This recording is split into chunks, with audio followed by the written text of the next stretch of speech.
कहानी की शुरुआत साइबेरिया की एक जेल से होती है, जहां हम ढेर सारे जर्मन सोल्जर्स को लाइन से खड़ा हुआ देखते हैं। दरअसल वर्ल्ड वॉर 2 के खत्म होने के बाद बहुत से जर्मन सोल्जर्स को रूस ने कैदी बना लिया था और उनसे दिन रात कोयले की खदानों में काम करवाने लगे। हालांकि इस जेल की सिक्योरिटी कुछ खास नहीं थी, लेकिन इसके बावजूद भी कोई इस जेल से भागने की हिम्मत नहीं करता था, क्योंकि इस जेल के हर तरफ कई किलोमीटर तक सिर्फ बर्फ ही बर्फ थी और यहाँ से इंसानी बस्ती लगभग 14,000 किलोमीटर दूर थी। इसलिए अगर किसी कैदी ने सपने में भी भागने का सोचा तो साइबेरिया की जमा देने वाली ठंड में उसकी मौत बिल्कुल पक्की थी। यह जेल को जानबूझकर हजारों किलोमीटर दूर फैली हुई बर्फ के बीच में बनाया गया था, इसीलिए आज तक कोई भी कैदी यहाँ से भागना तो दूर भागने का सोच भी नहीं पाया। लेकिन वहीं इन कैदियों के बीच एक कैदी ऐसा भी था जो बहुत ही शातिर दिमाग का था और वह इस जेल से भागकर अपने परिवार के पास वापस जाना चाहता था। दरअसल इसे इस जेल में पूरे 25 साल की सजा काटनी थी और इस कैदी का नाम क्लेमन फॉयल था। हालांकि क्लेमन ऐसा बिल्कुल भी नहीं चाहता था कि उसकी आधी जिंदगी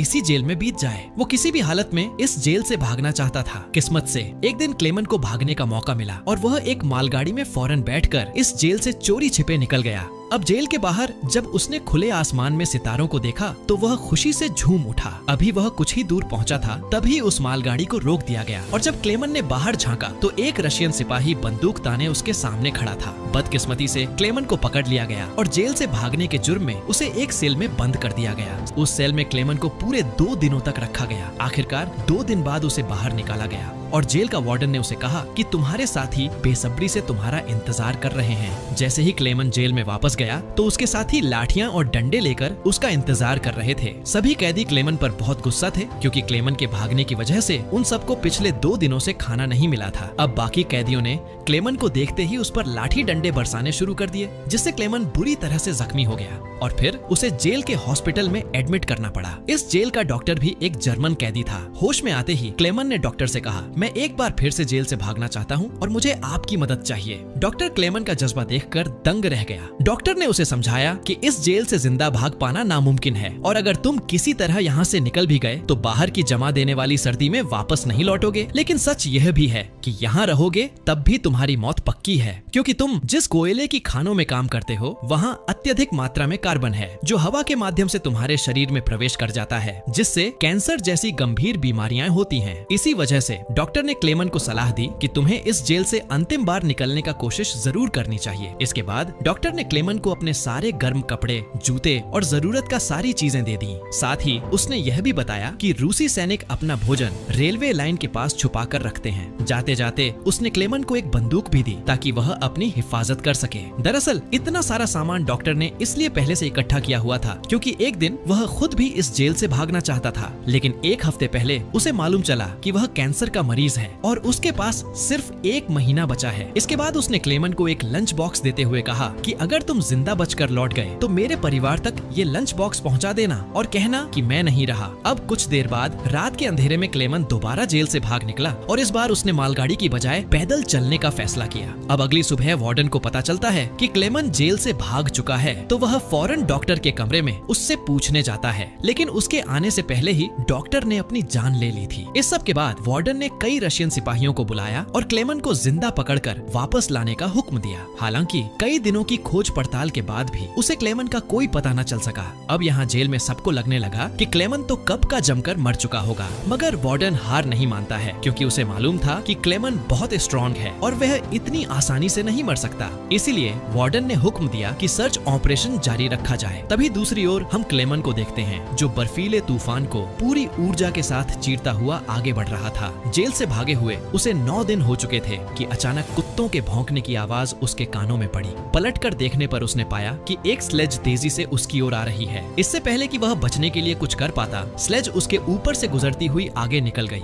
इसी पल क्लेमन की आंख खुली और उसे पता चला कि यह सब केवल एक सपना था। दरअसल पैदल चलते चलते क्लेमन को 9 दिन बीत चुके थे और उसका सारा खाना खत्म हो गया था। भूख और थकान से उसका बुरा हाल था। आगे बढ़ना लगभग नामुमकिन लग रहा था, मगर क्लेमन ने हार नहीं मानी और जैसे तैसे चलता रहा। कुछ और दिनों बाद उसके शरीर ने भी साथ देना छोड़ दिया और वह भूख के मारे बेहोश हो गया। कई घंटे बाद जब उसे होश आया तो उसने अपने आसपास एक अजीब सी आवाज सुनी। तभी क्लेमन की नजर एक सील पर पड़ी और उसे देखते ही उसकी आंखों में चमक आ गई। उसने तुरंत अपनी बंदूक निकाली और पूरी ताकत लगाकर निशाना साधने की कोशिश की, पर थकान और कमजोरी के कारण उसका निशाना चूक गया और सील वहां से भागने लगी। कई दिनों बाद क्लेमन को जिंदा रहने की एक छोटी सी उम्मीद मिली थी, जिसे वो अपने हाथों से जाने नहीं देना चाहता था। क्लेमन तुरंत उसके पीछे भागा। जैसे ही वह गोली चलाने वाला था, सील एक चट्टान के पीछे जा छिपी। इससे पहले कि वह पानी में उतरती, क्लेमन ने अपनी आखिरी गोली चलाई और किस्मत से वह उसे लग गई। यह देख क्लेमन खुशी से झूम उठा, क्योंकि अब उसे अपने सफर में खाने की चिंता नहीं थी। कई दिनों बाद क्लेमन ने पेट भर खाना खाया और थोड़ा आराम करने के बाद अपना सफर फिर से शुरू कर दिया। इस पूरे लंबे सफर में क्लेमन एकदम अकेला था और उसके चारों तरफ बर्फ के सिवा कुछ भी नहीं दिख रहा था।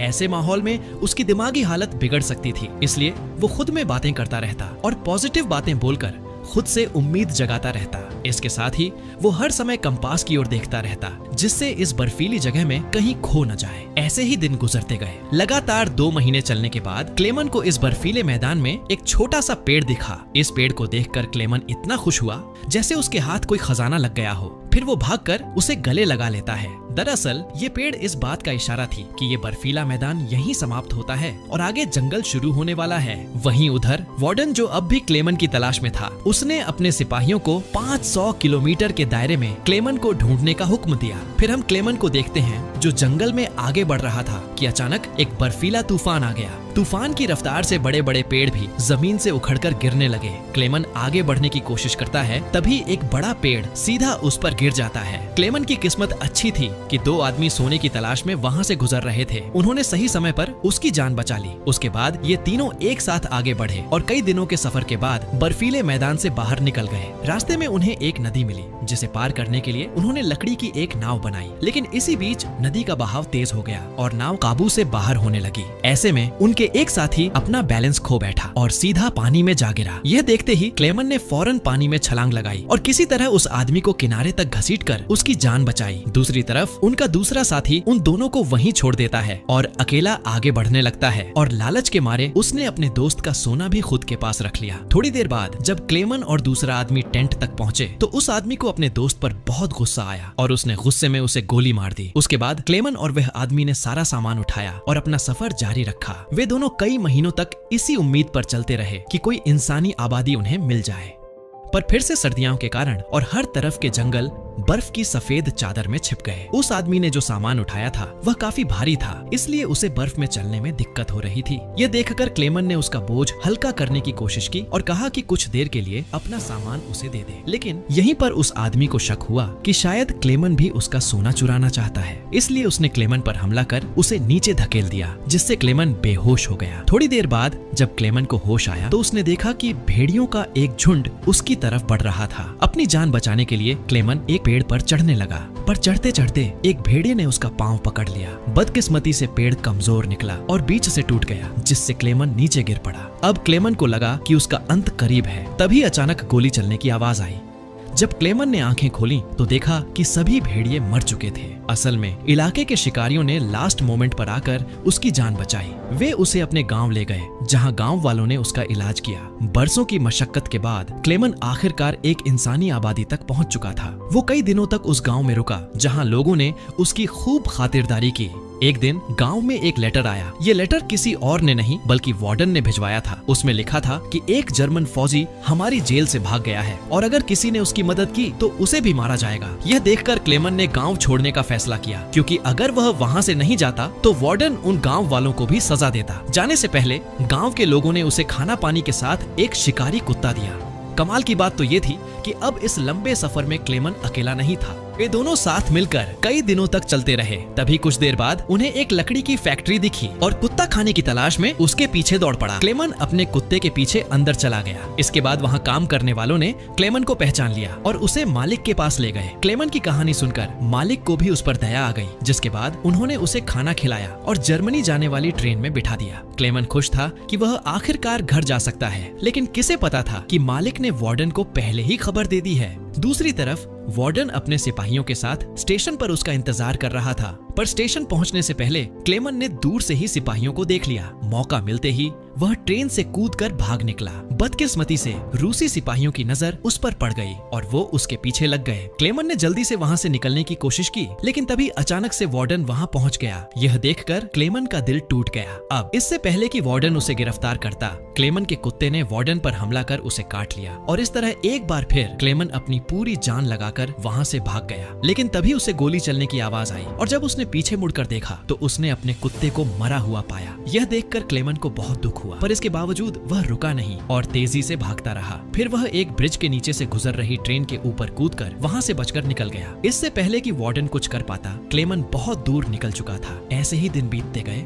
लेकिन क्लेमन ने हार नहीं मानी। अब साल 1952 आ जाता है और क्लेमन को जेल से भागे पूरे 7 साल बीत चुके थे। इस समय क्लेमन सेंट्रल एशिया में था और एक गांव के मेले में घूम रहा था। उस मेले में खाने पीने की कई चीजें बिक रही थी। वहीं खड़े क्लेमन को बहुत भूख लगी होती है, पर उसकी जेब खाली थी, इसलिए वह दिल पर पत्थर रखकर आगे बढ़ने लगता है। तभी उसकी निगाह मेले में मौजूद 2 लड़कियों पर पड़ी जो वहाँ पैनकेक बेच रही थी। क्लेमन का दिल तो पैनकेक खाने को कर रहा था, मगर उसकी जेब में एक भी सिक्का नहीं था, इसलिए वह मायूस होकर आगे बढ़ गया। मगर जैसे ही वह जाने लगा, उनमें से एक लड़की को उस पर दया आ गई और उसने पैनकेक का एक टुकड़ा तोड़कर क्लेमन की तरफ बढ़ा दिया। शुरू में तो क्लेमन थोड़ा झिझका, लेकिन फिर उसने पैनकेक ले लिया और उसे खा लिया। उधर मेले में मौजूद एक जूश शख्स ने यह सारा मंजर देखा। इसके थोड़ी देर बाद क्लेमन चर्च में पहुंचा और पीछे पीछे वह शख्स भी वहां आ पहुंचा। दरअसल यह इंसान भी पहले कभी जर्मन कैदी रह चुका था, इसलिए उसने क्लेमन की हालत को समझा और पुलिस को सौंपने के बजाय उसकी मदद करने की ठानी। इसके साथ ही वो उसे अपने घर ले गया, जहाँ पहुंचकर क्लेमन ने बरसों बाद खुद की शेविंग की और एक बार फिर अपने पुराने रूप में लौट आया। इसके बाद उस शख्स ने उसे एक नया पासपोर्ट दिया ताकि वह रूस की सीमा पार करके जर्मनी जा सके। अब जाने से पहले क्लेमन ने उसका आभार जताया और बॉर्डर की ओर रवाना हो गया।